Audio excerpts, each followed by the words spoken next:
Hello जो आइए इस पर स्वागत करते हैं जो हमसे बोला कि हाइड्रोजन परमाणु की लाइमन सिटी की सबसे छोटी तरंग दैर्घ्य x है तथा हीलियम की वाम सिटी की सबसे लंबी तरंग दैर्घ्य क्या होगी आपको बताना है। लाइमन सिटी मतलब आपके पास n1 इक्वल टू बच्चों हमारे पास 1 हो जाएगा। जब कभी क्वेश्चन में सबसे छोटी तरंग दैर्घ्य बोलता है बच्चों तो ये ध्यान रखना सबसे छोटी तरंग दैर्घ्य के लिए n2 की वैल्यू हमेशा क्या होगी। देखो energy inversely proportional to wavelength आपके पास होता है। जब उसने हमसे सबसे छोटी तरंग दैर्घ्य बोला है मतलब मैक्सिमम एनर्जी आपको तब मिलती है बच्चों जब कोई भी चीज़ इनफाइनाइट से निकल के आती है। तो n2 आपके पास इनफाइनाइट हमेशा हो जाएगा जब कभी भी आपसे वो छोटी तरंग दैर्घ्य बोलेगा। और जब कभी भी देखो बार-बार बोला है तो n1 आपके पास यहाँ पे 2 हो जाएगा। उसने बोला सबसे लंबी तरंग है, तो energy inversely proportional to wavelength सबसे लंबी तरंग दैर्घ्य मतलब एनर्जी सबसे कम। एनर्जी सबसे कम कब होती है? जब कोई भी इलेक्ट्रॉन जस्ट ऊपर वाले ऑर्बिट से आएगा। मतलब इस केस में आपके पास n2 जो होता है बच्चों वो n1+1 हो जाता है। जो भी n1 होता है उसमें 1 ऐड कर दो, बस ये आपको करना होता है। अब यहाँ पे आप इसको सॉल्व करो। हमारे पास जो फॉर्मूला होता है बच्चों 1/λ आपके पास होता है बच्चों r(z²) और 1/n1 का स्क्वायर माइनस 1/n2 का स्क्वायर आपके पास फॉर्मूला होता है।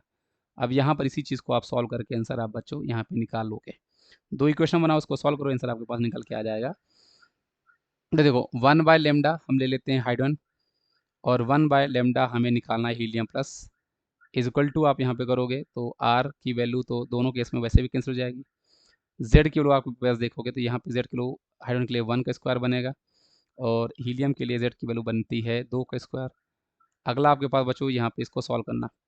देखो उसके लिए n1 और n2 इनफाइनाइट है तो ये आपके पास बच्चों हमारे पास 1/1 बनने वाला है।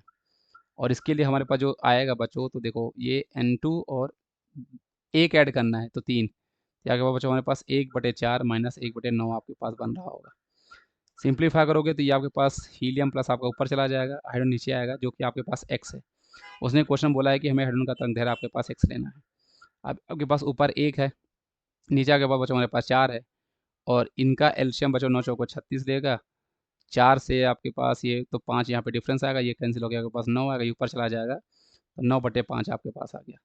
तो हीलियम का तरंग दैर्घ्य 9/5 x जो कि आपके पास ऑप्शन नंबर ए है वही आपका इस क्वेश्चन का हमें सही जवाब लग रहा है। तो आई होप आप इस चीज़ को समझ पा रहे होगे बच्चों। इस क्वेश्चन का सही जवाब आपके पास ऑप्शन नंबर ए जो है बच्चों वो आपके पास हो जाने वाला है। तो डायरेक्टली फॉर्मूला बेस्ड आपके पास ये बच्चों हमारे पास क्वेश्चन था। फॉर्मूला लगाना चाहिए बस थोड़े बहुत जो कॉन्सेप्ट है बच्चों ये आपके क्लियर होने चाहिए जो हमसे ये बोल रहा है। लंबी तरंग दैर्घ्य जब कभी भी बोलेगा तो आप n2 क्या लोगे बच्चों, n1 जो भी होगा उसमें एक ऐड कर दोगे। वो छोटी तरंग दैर्घ्य बोलेगा उसमें आप n2 इन्फिनिटली लोगे। n1 क्या लेना है वो तो आपको पता है बच्चों अकॉर्डिंग टू उसने जो हमें स्पेक्ट्रम का नाम दिया होगा। Thank you.